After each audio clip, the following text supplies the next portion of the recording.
ಅನುದಿನ ಆಹಾರ ಜನವರಿ 17 ಶನಿವಾರ. ಮುರಿಯಲ್ಪಟ್ಟ ಮತ್ತು ಪಶ್ಚಾತ್ತಾಪದ ಹೃದಯ. ನಿನಗೆ ಯಜ್ಞಗಳಲ್ಲಿ ಅಪೇಕ್ಷೆ ಇಲ್ಲ, ಇದ್ದರೆ ಸಮರ್ಪಿಸೇನು. ಸರ್ವಾಂಗ ಹೋಮಗಳಲ್ಲಿ ನಿನಗೆ ಸಂತೋಷವಿಲ್ಲ.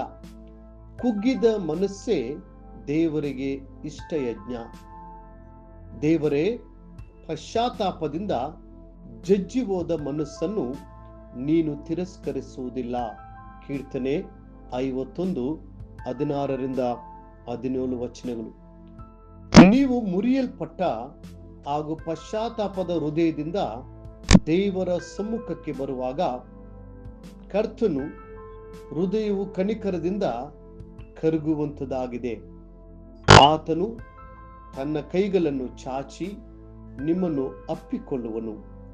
ಒಬ್ಬ ವ್ಯಕ್ತಿಯು ಎಷ್ಟೇ ದೊಡ್ಡ ಪಾಪಿಯಾಗಿದ್ದರೂ ಆತನ ಪಾಪಗಳಿಗಾಗಿ ಪಶ್ಚಾತ್ತಾಪ ಪಟ್ಟು ಕಣ್ಣೀರಿನಿಂದ ಜಜ್ಜಿದ ಹೃದಯದಿಂದ ದೇವರ ಸಾನ್ನಿಧ್ಯಕ್ಕೆ ಬರುವಾಗ ಆತನು ಕ್ಷಮಾಪಣೆಯ ಹಸ್ತದಿಂದ ನಿಮ್ಮನ್ನು ಸ್ಪರ್ಶಿಸಿ ತೊಳೆದು ನಿಮ್ಮನ್ನು ಪರಿಶುದ್ಧಗೊಳಿಸುವನು.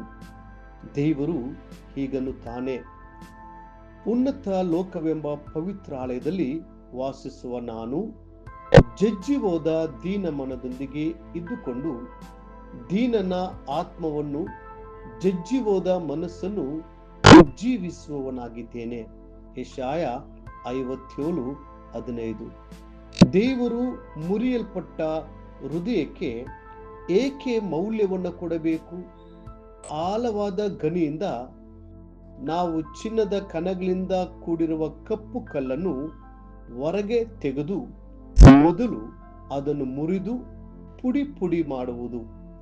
ನಂತರ ಅದನ್ನು ಬೆಂಕಿಯ ಚಿಲುಮೆಗೆ ಹಾಕುವರು. ಆಗ ಮಾತ್ರವೇ ಅದು ಶುದ್ಧವಾದ ಚಿನ್ನವಾಗಿ ರೂಪಾಂತರಗೊಂಡು ಸುಂದರವಾದ ಆಭರಣಗಳನ್ನು ತಯಾರಿಸಲು ಸಿದ್ಧವಾಗುತ್ತದೆ.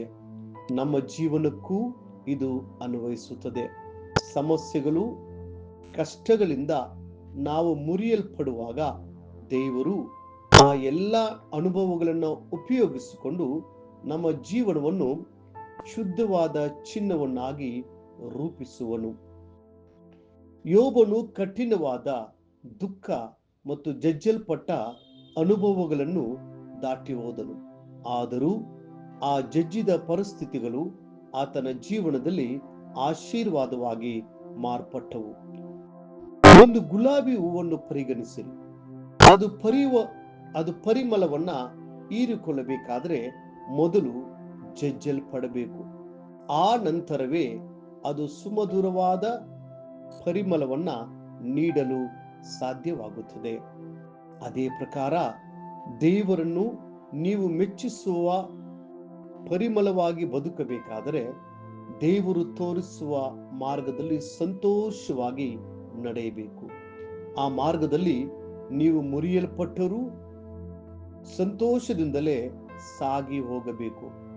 ಹಾಗೆಯೇ ನಿಮ್ಮ ಹೃದಯವು ಮುರಿಯಲ್ಪಟ್ಟು ಯೇಸು ಕ್ರಿಸ್ತನ ಪಾದ ಸಮ್ಮುಖದಲ್ಲಿ ಕಣ್ಣೀರನ್ನ ಸುರಿಸುವಾಗ ಪರಲೋಕವು ಅದನ್ನು ಗಮನಿಸುತ್ತದೆ.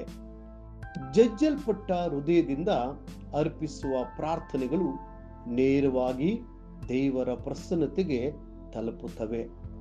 ಯೇಸು ಕ್ರಿಸ್ತನು ರೊಟ್ಟಿಯನ್ನು ತನ್ನ ಕೈಗಳಲ್ಲಿ ತೆಗೆದುಕೊಂಡು ಅದನ್ನು ಮುರಿದನು. ಮುರಿಯಲ್ಪಟ್ಟ ಆ ರೊಟ್ಟಿಯು ಮುಂಬರುವ ದಿನಗಳಲ್ಲಿ ಮುರಿಯಲ್ಪಡುವ ಆತನ ಶರೀರಕ್ಕೆ ಸಂಕೇತವಾಗಿವೆ. ಕಲ್ವಾರಿ ಬೆಟ್ಟದಲ್ಲಿ ಆತನ ದೇಹವು ಮುರಿಯಲ್ಪಟ್ಟಿತು, ಗಾಯಗೊಂಡನು. ನಮ್ಮ ದ್ರೋಹಗಳ ದೆಸೆಯಿಂದ ಅವನಿಗೆ ಗಾಯವಾಯಿತು. ನಮ್ಮ ಅಪರಾಧಗಳ ನಿಮಿತ್ತ ಅವನು ಜಜ್ಜಲ್ಪಟ್ಟನು. ಯೆಶಾಯ 53:5. ನಿಮಗಾಗಿ ಮುರಿಯಲ್ಪಟ್ಟ ದೇವರ ಕುಮಾರನನ್ನು ನೋಡಿರಿ. ನಿಮ್ಮ ಮುರಿಯಲ್ಪಟ್ಟ ಎಲ್ಲಾ ನೋವುಗಳನ್ನು ಅವರು ಅರ್ಥ ಮಾಡಿಕೊಳ್ಳುತ್ತಾರೆ. ನಿಮ್ಮ ಕಣ್ಣೀರನ್ನು ಅವರು ಎಂದಿಗೂ ನಿರ್ಲಕ್ಷಿಸುವುದಿಲ್ಲ. ನಿಮ್ಮ ಜಜ್ಜಲ್ಪಟ್ಟ ಹೃದಯವು ದೇವರ ಹೃದಯವನ್ನು ಆಳವಾಗಿ ಸ್ಪರ್ಶಿಸುವುದು. ಆತನು ತನ್ನ ಕರುಣೆಯ ಹಸ್ತಗಳಿಂದ ನಿಮ್ಮ ಪ್ರತಿಯೊಂದು ಕಣ್ಣೀರನ್ನು ಒರೆಸುವನು. ಮುಂದಿನ ಅಧ್ಯಯನಕ್ಕಾಗಿ ದೇವರ ವಾಕ್ಯ. ಮುರಿದ ಮನಸ್ಸುಳ್ಳವರಿಗೆ ಯೆಹೋವನು ನೆರವಾಗುತ್ತಾನೆ, ಕುಗ್ಗಿ ಹೋದವರನ್ನು ಉದ್ಧಾರ ಮಾಡುತ್ತಾನೆ. ಕೀರ್ತನೆ 34:18 ವಚನ. ಈ ದಿನ ಓದುವ ದೇವರ ವಾಕ್ಯ. ಮುಂಜಾನೆ ಆದಿಕಾಂಡ 41-42 ಅಧ್ಯಾಯಗಳು. ಸಂಜೆ ಮತ್ತಾಯನು ಬರೆದ ಸುವಾರ್ತೆ 12ನೇ ಅಧ್ಯಾಯ 1-23 ವಚನಗಳು. ಕರ್ತನು ನಿಮ್ಮನ್ನ ಧಾರಾಳವಾಗಿ ಆಶೀರ್ವದಿಸಲಿ.